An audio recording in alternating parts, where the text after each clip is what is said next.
Welcome to Movies in the Making, everyone! If you would like to hear about how films were done behind the scenes, please like down below and subscribe to this channel for more videos. In today's episode, we are going to be looking at the 1988 crime comedy film The Naked Gun, from the files of Police Squad, released by Paramount Pictures and directed by David Zucker. Here, we shall dive deep into the story of the production of this film. As previously discussed in our episode about Monty Python and the Holy Grail, EMI films, 1975, even parody films, no matter how deliberately amateurish they look, can still take a lot of input to get made, and The Naked Gun is absolutely no exception. Now, sit back and enjoy the show. You are all in for a sneaky ride. The TV show Police Squad was created by the team behind Airplane, Paramount Pictures, 1980, after its major success. The team were David Zucker, Jim Abrahams, and Jerry Zucker. Inspired by the serious tone of old crime dramas like NBC's M Squad, they aimed to spoof police procedurals with straight-faced absurdity. Though initially conceived as a film, Paramount's then-president Michael Eisner convinced the trio to try it as a half-hour TV show. They quickly regretted the decision, feeling constrained by the format, and Police Squad was cancelled after just 6 episodes on ABC in 1982. Despite this, the creators believed in the concept and held on to the idea of adapting it for the big screen. The idea came to life in 1988 with The Naked Gun, from the files of Police Squad, bringing back Leslie Nielsen as bumbling detective Frank Drebin. Zucker, along with Pat Proft and the original team, repurposed many gags from the TV show while adding new storylines, a romantic subplot, and a climactic baseball game to anchor the film. The film was a hit, spawning 2 sequels. Zucker and Proft remain proud of The Naked Gun's enduring popularity and are now, as of December 2023, channeling their comedic vision into a new independent film. The Naked Gun borrowed liberally from classic thriller novels like Raymond Chandler's Farewell, My Lovely, and Frederick Forsyth's The Day of the Jackal, reimagining dramatic scenes with absurd twists, such as Priscilla Presley tripping down the stairs in the spoof of Charlotte Rampling's sultry entrance in the former's film adaptation, Embassy Pictures, 1975. Presley was cast precisely because she had never done comedy, fitting the trio's preference for straight-faced delivery. Despite the box office disappointments of Top Secret, Paramount Pictures, 1984, the team stuck with longtime collaborators from their Kentucky Fried Theater roots, maintaining a chaotic but effective creative process in an office disguised as a dental clinic. Their mix of parody, mischief, and meticulous visual gags defined a distinct style that made The Naked Gun a cult hit. The title The Naked Gun was chosen after the studio asked the filmmakers to avoid using Police Squad as the main title, fearing it might be confused with Warner Bros. Police Academy franchise. Presented with a list of about 20 alternatives, the creators selected The Naked Gun because, as director Zucker put it, the title humorously promised far more drama and intrigue than the film could ever deliver, perfectly fitting the tone of the parody. The original show's name was retained as a subtitle, From the Files of Police Squad.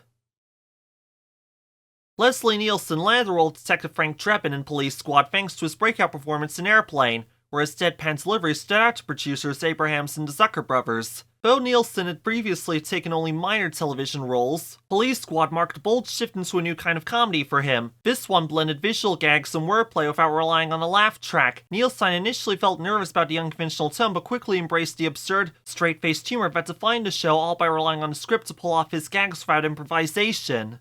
His collaboration with the creators was so seamless that he later said that he would have paid to be part of it. Nielsen's iconic performance laid the foundation for The Naked Gun, which turned Nielsen into a comedy legend.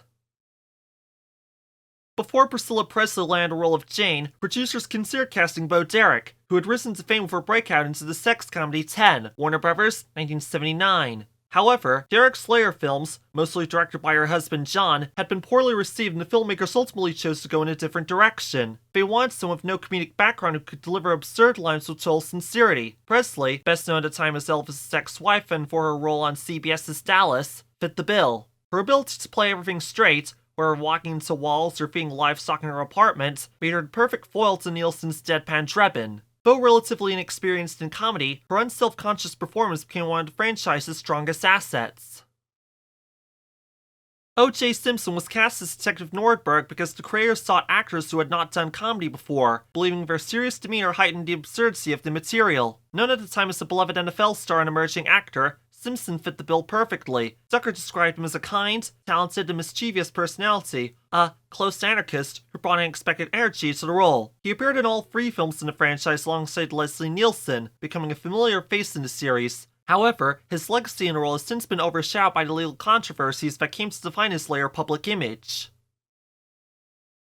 Jeanette Charles portrayed Queen Elizabeth II in the film because of her long career as the Queen's most well-known look-alike, which began unexpectedly in the 70s after her portrayal of her was mistaken for the real monarch and caused a stir at the Royal Academy. Though initially frustrated by how her royal resemblance hindered her acting ambitions, Charles eventually embraced it, always insisting on maintaining dignity and never impersonating the Queen disrespectfully. She had honed not just the Queen's appearance but her voice and mannerisms as well. For The Naked Gun, she found Leslie Nielsen and Priscilla Presley warm and professional, though she knew that Simpson was rude to her.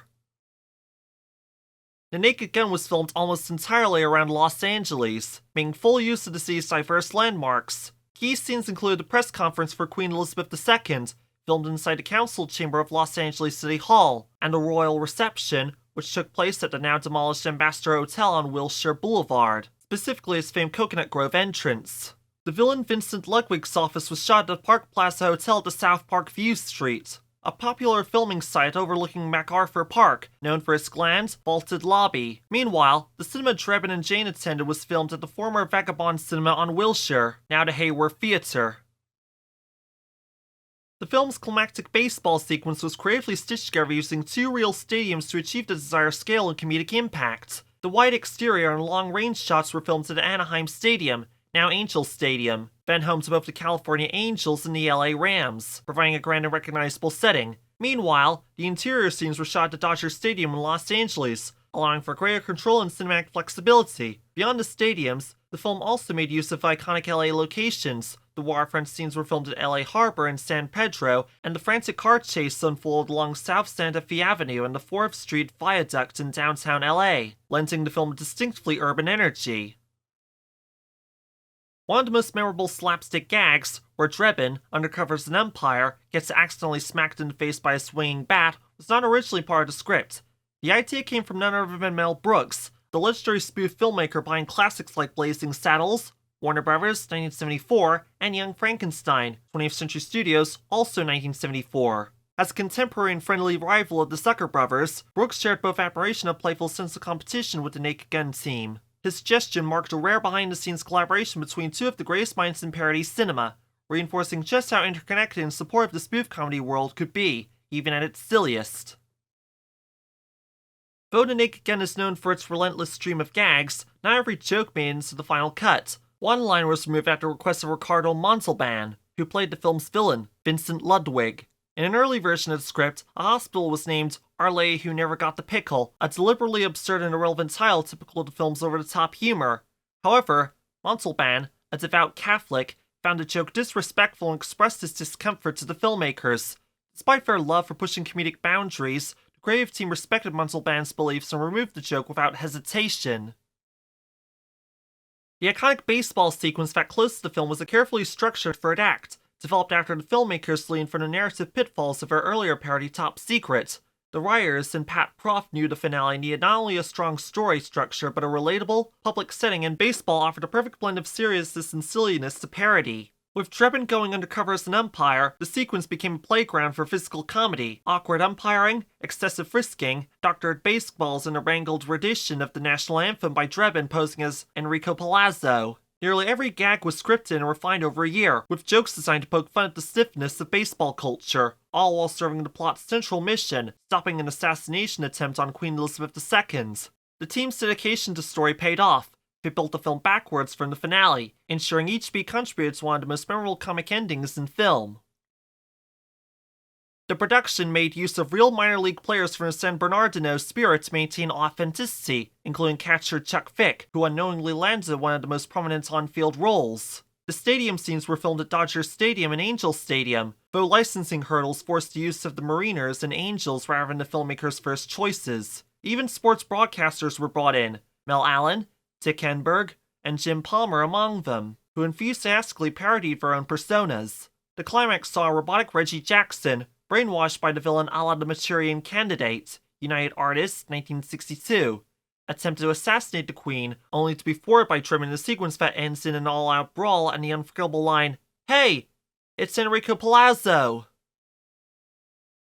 As of the 21st of July 2025, The Naked Gun has an 86% critic scoring on Rotten Tomatoes, a 76 out of 100 critic score on Metacritic, a 7.6 rating on IMDb, and a 3.8 rating on Letterboxd. The film's budget was $12 million and it grossed almost $79 million following its initial release date of 2nd December 1988.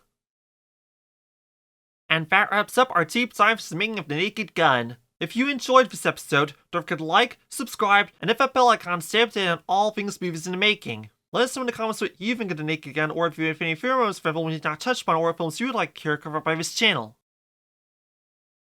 Also, be sure to check our community page, where we announce what films will be talked about by this channel each week. New posts arrive every Friday.